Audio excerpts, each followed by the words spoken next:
Ayan, hello po mga kalingap. Magandang gabi po sa inyong lahat. This is Kuya Jens and welcome back po sa aking YouTube channel. Sa mga bago lang po sa aking YouTube channel, huwag niyo pong kalimutan mag-subscribe at click the bell button para like updated sa ating mga bagong upload na video. At syempre po, huwag po natin kalimutan suportahan ng Team Kalingap sa pangunguna ni Kuya Val Santos Matubang, Ate Edna Vlog at syempre Kalingap Rob. At pakisuportahan din po ang aming mga kasamahan sa Team Kalingap. Nandyan po ang K-Boys, Kalingap Partner, Kalingap Reactor, at lahat ng charity vloggers sa mga Pilipinas sa tumutulong sa mga kababayan natin na lahat may hirap. Suportahan po natin lahat, guys. So ngayon mga kalingap, ngayong oras na ito mga kalingap ay 48 hours na po yung lumipas mga kalingap dun sa upload po ni Kalingap Rob sa last episode po ng Tambalang EDSI. So pwede na po natin siyang gawa ng reaction video, and by this time mga kalingap, napakaganda po mga kalingap na bigyan ito ng reaction video, itong naging pag-uusap ni Viancy at ni Edu, kasi mga kalingap, ito po ay personally kong nasaksihan. Although hindi ko po alam, hindi namin narinig ni Kalingap Rob yung mga napag-usapan nila, kasi nga medyo malayo po kami mga kalingap at hindi naman pwede na pakinggan namin yung pag-uusap nila privately. So dito mga kalingap, first time kong mapakinggan kung ano yung naging pag-uusap nila noon at bakit humantong sa iyakan yung yung pag-uusap po ng Tambalang EDSI mga kalingap. At may nabalitaan nga ako mga kalingap na after doon ito pag-uusap na ito mga kalingap ay merong parang magiging tagpuan at doon malalaman ang magiging kasagutan po ni Viancy. Hindi pa sa akin masyadong malinaw, pero aalamin natin dito mga kalingap. And meron din ako sa inyong ibubulong at sasabihin mamaya na napansin ko po bago po yung vlog dito. Yung bago po yung vlog dito mga kalingap, yung naging pag-uusap po nila ni Edu at ni Viancy ng silang dalawa lang. Meron po akong napansin mga kalingap kay Edu at kay Viancy mga kalingap. Mamaya pag-usapan po natin. Pero bago yun mga kalingap, don't forget nyo po mga kalingap, don't forget to like, comment, share, and subscribe po itong ating upload. And simulan na po natin yung ilang mga eksena. Bigyan po natin ng reaction video mga kalingap. So ito, start na po natin. Parang medyo malabo lang yung camera natin guys, pero okay lang yan. Focus tayo dun sa usapan po ng mag-wife and hubby mga kalingap. So ito.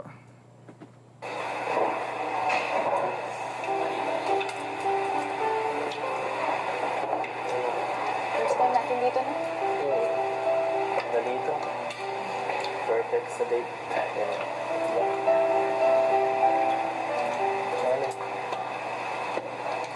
Mag-order muna tayo, maganda pag-usapan, ganyan. Seryoso ko kanina Hindi ko maintindihan kung napasok sa utak mo. Pinag-iisip mo ako Masyado mo ako pinag-iisip na kung ano ng bagay. Sakit na nga ng ulo ko Ano naiisip mo sasabihin ko? Naisip ko, yung sinasabi ni Kuya Val, ano ba yun? Ano ba yan? Pamanhikan, gano'n. Si Kuya Val talaga. Sige ka. Ewan ko. Ano sasabihin mo? Sabihin mo na ngayon. Seryoso si Viancy dito mga kalingap. Makikita nyo na agad. Ikaw hindi mapakali dyan. Parang ginakabahan ako sa... Eto guys, mga kalingap, sasabihin ko na agad yung napansin ko po nung time na kasama ko po si Viancy tsaka si Edu nung episode na yan po mga kalingap. Kasi bago po pumunta dyan sa location na yan, ay napansin ko po yung pagiging sweet ni Kalingap Edu kay Viancy. Although hindi natin pwedeng ipakita mga kalingap, pero meron pa akong hawak na litrato mga kalingap kung saan sweet po si Edu kay Viancy nung time na yan. Siguro dahil nga may nararamdaman si Kalingap Edu na mangyayari. Basta yung sa nakita ko po ang mga kalingap, napaka-sweet ni Kalingap Edu, sumasandal kay Viancy, bago mangyari yung pag-uusap na yan mga kalingap. Feeling ko noong time na yon, kaya ang lambing ni Kalingap Edu kay Viancy noon, kasi nararamdaman niya na may mangyayari dito sa pag-uusap nilang ito mga kalingap. And ayun nga, hindi ko alam exactly kung ano yung napag-usapan dito pa lang natin malalaman.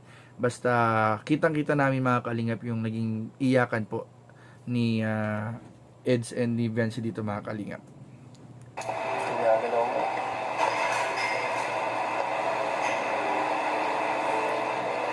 Tagal na rin natin Ilang episode na nga tayo? Sabi na, 97 yata. Sabi ko, malapit na rin mag-100. Bakit? Grabe, malapit na pala. 97 na nga pala guys, ang EDC. At ilang episodes na lang ay 100 na. So, nako, sana naman umabot sa 100 mga kalingap.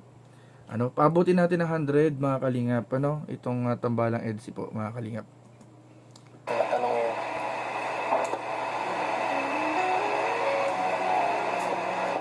Hindi man mahalaga kung ilang episode na yun. Ang mahalaga, magandang alaala ang nalagyan. Samahan. Hindi naman mahalaga yun eh. Mahalaga, tumagal lalo.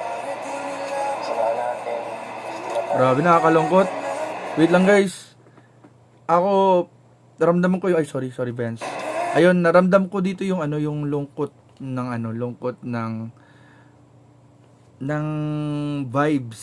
Feel, tamo, ramdam sa mukha pa lang ni Vince mga kalingap, ramdam na yung lungkot dito. So, talagang parang ang hirap isipin na yung reason ng naging iyakan po nila dito mga kalingap. Basta sana maging okay po lahat. Teka lang. Kanina, oy. Paano lang ako? Grabe. Teka lang. Parang naiyak ka. Grabe naman grabe naman yung background music, lalong naging emotional yung situation. Nakakaiyak na ngayon, nakakalungkot na nga yung situation, tapos yung background music pa, grabe.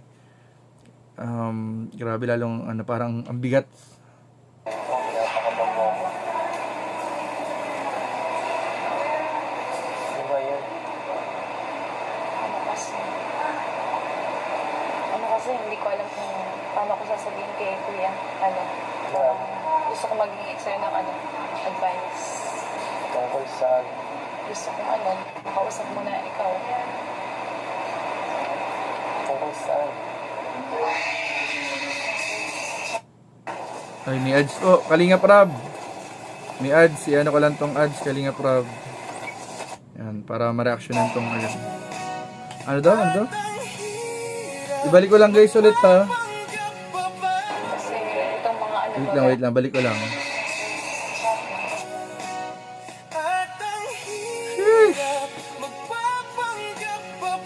Kasi itong mga nakaraan, madaming nangyari. Naapekto na yung pamilya ko. Ako, naapekto na rin. Alam ko, ikaw rin. Alam ko, naapektuhan ka na rin. Kahit na gano'n lang magulo yung iba. Wala naman sila pinapansin eh. Hindi naman mahalaga yung ibang opinion eh. Hindi ko pinapansin yan. Kasi sa akin, basta okay ka, yun lang ang pinakamahalaga. Alam mo, ibang usapan na kasi pag pamilya ko na yung nadadamay. Parang ibig mong sabihin sa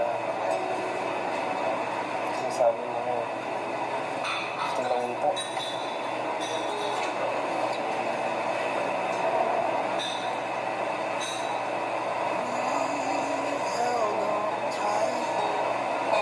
Gusto ko nang patigil. Ay, yung pala nangyari. Yun pala nangyari dito, guys. So, tama pala yung nararamdaman namin ni Kalingap Rob na parang mabigat yung pinag-uusapan ng dalawa. Sheesh, ito pala. Kaya pala, guys. Kaya pala, siguro may nararamdaman na rin si Eds na may mangyayari nga dito sa episode na to. Kaya parang napansin ko ang lambing ni Kalingap Eds eh. Mga Kalingap. Ay, grabe yan, guys. Basta parang to be short, nitong episode na to, kasi may napanood na rin akong part nito mga kalingap. Parang ang pinakahuli nito at pinakamalalaman natin ang sunod na mangyayari dito talaga, kasi parang may sinabi si Kalingap Eds dito na tagpuan nila or lugar kung saan sila nagkikita, at hihintayin niya dun si Viancy para sa final decision niya. So yun ang aabangan natin sa next episode. Pero ayun, grabe mga kalingap, mabigat itong episode na to. Pero sana magbaging isip ni Viance, sana makapag-isip-isip din si Viance, and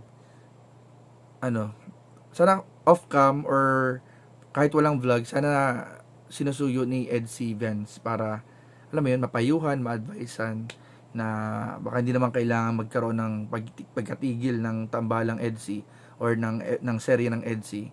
Kasi matagal na rin sila, matatag na rin po ang tambalang EDSI, marami na rin pinagdaan ng pagsubok. So alam ko kaya nila yung lampasan ano man yung mga pagsubok na yan. And ayun, syempre iba na rin ang epekto ng EDSI sa mga supporters ng Kalingap, lalo na sa mga supporters ng EDSI. Syempre magiging malungkot pag yung may hindi inaasahang nangyari. Pero hindi pa naman tapos. May mga susunod pang episode, and abangan natin yung susunod na episode kung saan doon natin malalaman kung ano yung magiging kasagutan po ni Viance. So ayun lamang po mga kalingap, and maraming po salamat. Kung gusto niyo po mapanood yung full length po ng video ng vlog nasa main channel po ni Kalingap Rob, supportahan po natin mga kalingap. So yun lamang po, at maraming po salamat sa panonood. Please don't forget to like, comment, share, and subscribe sa ating mga video. Maraming po salamat. God bless. Bye-bye.